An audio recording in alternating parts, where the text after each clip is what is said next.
এখানে দেখেন এক বক্তা বলেছে, পত্র পত্রিকায় দেখি, অত্যন্ত কষ্ট পায়, দুঃখ লাগে। ওই দিন এনসিপির নেতা, উনি প্রার্থী, এই এনসিপির প্রার্থী আব্দুল্লাহ মামুনকে আমি ব্যক্তিগতভাবে চিনি। অনেক ভালো মানুষ, বয়সে কম, নবীন বয়সে সে প্রতিযোগিতায় এসেছে। এখানে তার উপরে মাদক বিক্রেতা আক্রমণ করেছে। তাহলে এই অঞ্চলটা মাদক বিক্রেতাদের অভয়ারণ্য হয়ে গেছে।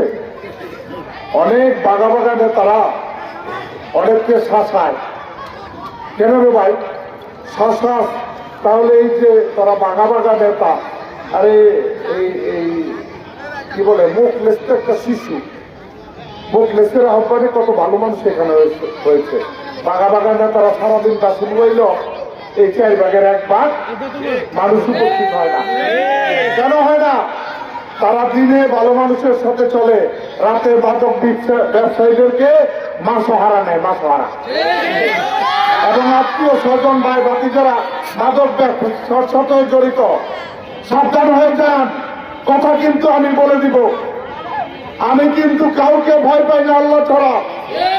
অতএব জানি কে দিনের বেলা কি করেন আর রাতের বেলায় কি করেন। কাশীপুরে লম্পজম্প করবেন, শেষ মাথায় ধমকাবেন, সেই কাজ কিন্তু হবে না। অনেক সহ্য করেছি, অনেক ছাড় দিয়েছি, কোন রকমের ছাড় পাবেন না। তাহলে বলে যান, ভালো মানুষ হয়ে যান, ভালোদের কাফেলায় যোগ দেন।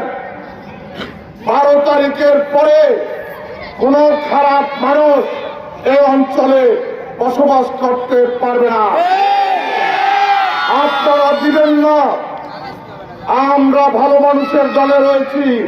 আমি এর আগেও বলেছি যে সন্ত্রাসী যারা করে তার বাবা মাকে ধরে তাদেরকে আগে সাবধান করেন।